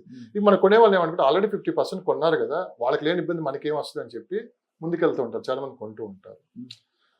ఈ లోపు తెలిసిపోయింది అనుకోండి ఫేక్ అని, మనం ఏం చేయలేము దానికి. అసలు ముందే డే 1 గుర్తించడం వల్ల. నేను చెప్పాను కదా సార్, చాలా వీడియోలో చెప్పాను 10 పాయింట్స్ ఉంటాయి. ఆ 10 పాయింట్స్ తూచగా 10 పాయింట్స్లో 10 పాయింట్స్ ఓకే అయితేనే కొనాలి. 9 పాయింట్ వరకు ఇప్పుడు లీగల్ ఒపీనియన్ ఎలా ఉండేది, ఒక ఎలగేషన్ 3 ఆన్సర్లు ఇస్తారు లాయర్. మీరు డాక్యుమెంట్స్ తీసుకొని వెళ్ళారు, ఫస్ట్ ఏమంటాడంటే ఎస్ అన్నీ బాగున్నాయి నువ్వు తీసుకో అంటాడు. కేస్ 1. కేస్ 2 ఈ 4 డాక్యుమెంట్లు తక్కువనే ఉంటేనే తీసుకో అంటాడు. కేస్ 2 కొన్ని వాటిలో వస్తాయి, కొన్ని వాటిలో రావు. 3వది అసలు తీసుకోవద్దు అని అంటాడు. ఇది ఒక డెసిషన్. కన్సర్న్ గవర్నమెంట్ డిపార్ట్మెంట్స్కి వెబ్సైట్స్కి వెళ్ళండి, రేరా కానీ డిటీసీ కానీ అన్ని వెబ్సైట్లు ఉన్నాయి. అదే buffer zone, FTL, last time మనం lakes.hmda.gov, ప్రతి దానికి వెబ్సైట్ ఉంది. మీ కంప్యూటర్స్ అయితే పర్సనల్ ఆఫీస్కి వెళ్ళండి, లేదా మాలాంటి ప్రొఫెషనల్ దగ్గర రండి, లేదా మీరు సొంతంగా చెక్ చేసుకోండి. చెక్ చేసుకుంటే ఈ పర్టికులర్ భూమి FTL బఫర్ జోన్ ఉందా లేదా క్లియర్గా ఉందాడు, మ్యాప్ ఇచ్చి సర్వే నెంబర్ ఇచ్చి ఇస్తున్నాడు. మీరు ఎవరిని అడగక్కర్లేదు, అప్డేట్ అవుతుంది. సో రేరాలో వెళ్తే దీనికి రేరా ఉందని ఆ రేరా నెంబర్ ఇస్తాడు, ఆ నెంబర్ కొడితే ఆ ప్రాజెక్ట్ డీటెయిల్స్ మొత్తం వస్తాయి. ఇప్పుడు కొంతమంది రేరా ఎక్స్పైర్ అయిన తర్వాత కూడా చేయించట్లేదు, రెన్యువల్ చేయించట్లేదు, అది వ్యాలిడ్ కాదు, బ్యాంక్ లోన్ కూడా రాదు మీకు. సో అట్లా బ్యాంకులో చెక్ చేసుకుంటున్నారు, వెబ్సైట్లో చెక్ చేసుకుంటున్నారు, బిల్డర్ చెప్తున్నాడు, మీ ఏజెంట్ చెక్ చేస్తున్నాడు. ఇవన్నీ ఒక దగ్గర కాదు, ఒకరైనా బయటపడుతుంది. So there are ways and means how to check ఆ ప్రాపర్టీ. అంటే అందుకని నేను ఏమంటే మనకి మీడియా వాళ్ళు real estate doctor real estate చేయలేదు, రియల్ ఎస్టేట్ డాక్టర్ పని చేయలేదు. ఇక్కడ ఏం చేయాలంటే మీ ప్రాపర్టీ పెట్టుబడి కరెక్ట్గా ఉండాలంటే ఈ ఫాలోయింగ్ ఒక ఏజెంట్ పెట్టుకోండి, బిల్డర్ ఓనర్ని కలవండి, బ్యాక్గ్రౌండ్ చూడండి, లొకేషన్ చూడండి, లొకేషన్ డెవలప్మెంట్ పక్కన గ్రేవ్యార్డ్ ఉందా, నాలా ఉందా, మసీద్ ఉందా, కొన్ని ఉంటాయి, టెంపుల్ ఉన్నా కొంతమంది. ఇవన్నీ కొన్ని తొందరపడకుండా గివ్ సమ్ థాట్. పరిగెట్టి పాలు తాగే కంటే నిలబడి నీరు తాగడం బెటర్. ఎందుకంటే ఎప్పుడు కూడా అమ్మేవాడు ఇప్పుడు ప్రెజర్ పెడతాడు. ఇప్పుడు హైడ్రా కూడా చాలా ఇంపార్టెంట్, ఎందుకంటే మనకు ప్రాపర్టీ ఉంటే ఫ్యూచర్లో అసలు అక్కడికి వాటర్ వచ్చే అవకాశం ఉందా, ఫ్యూచర్లో ఎలాంటి ప్రాబ్లమ్స్ ఉంటాయి కూడా ముందు వాళ్ళు చెప్పేస్తారు. డెఫినెట్గా ఉంటుంది. అన్ని టెస్ట్ చేయరు మీరు, సాయిల్ టెస్ట్ ఇన్స్ట్రుమెంట్ పెడితే తెలిసిపోద్ది ఎంత డెప్త్ కొట్టవచ్చు, దీని పట్టుదల ఏంటి, దీని పట్టు ఏంటి అనేది. సో ఎవ్రీథింగ్ ఇప్పుడు లేటెస్ట్ టెక్నాలజీలో అన్ని చెక్ చేసుకోవాలండి. ఒక చిన్నపాటి వర్షం పడితే నరకం చూస్తున్నారు కొత్త కాలనీలు, అంతే మరి మునిగిపోతున్నాయి. ఫస్ట్ ఫ్లోర్ మునిగిపోతుంది, సెల్లార్ మునిగిపోతాం, ఏం చేయలేని పరిస్థితి, ఎవరు చెప్పుకోలేని. సెల్లార్లో మా దగ్గర ఒకటి చూసాం, మొత్తం కార్లన్నీ కార్ లెవెల్ ఇచ్చాయి, సెల్లార్ కింద ఉంటుంది కదా. ఎన్ని ఉన్నాయో తెలుసా మీకు స్టేట్ లో? నాట్ ఓన్లీ స్టేట్, మొత్తం ఓవరాల్ గా. అంటే హైదరాబాద్ ఫస్ట్ మనకి బంగారంలా కనపడుతుంది ఆ ప్లేస్, అంత అబ్బాయి ఇంతకు మించి వాల్యూ లేదని. ఓ బిల్డింగ్ కట్టి ఒక పెద్ద వర్షం వచ్చిన తర్వాత తెలుస్తుంది అసలు రూపాయి ఏంటి. అంటే రియాలిటీకి నెక్స్ట్ ఉంటాం మనం. అవును, మీకు ఇచ్చే ప్రెజెంటేషన్ PPT 3D ప్రెజెంటేషన్ ఇస్తారు, ఆ PPTలో మనం మొత్తం లైఫ్ అంతా ఖండమైపోతుంది. చూడండి, బట్ వాస్తవాలు ఫిజికల్గా సైట్కి వెళ్ళి చెక్ చేసి దాని మీద మీరు సొంతంగా అధ్యయనం చేసుకోండి.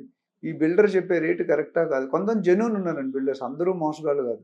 అందరినీ అంటలేదు సార్, అంటే 100 మందిలో 2-3 ఉన్నారు అనుకోండి, ఈ 97 మందికి కూడా బ్యాడ్ నేమ్. అది ఎక్కడైనా కామన్, ఏ ఇండస్ట్రీలోనే కామన్. థ్యాంక్ యూ సార్, మరొక ఎపిసోడ్తో మళ్ళీ కలుద్దాం. ధన్యవాదాలు. Thank you.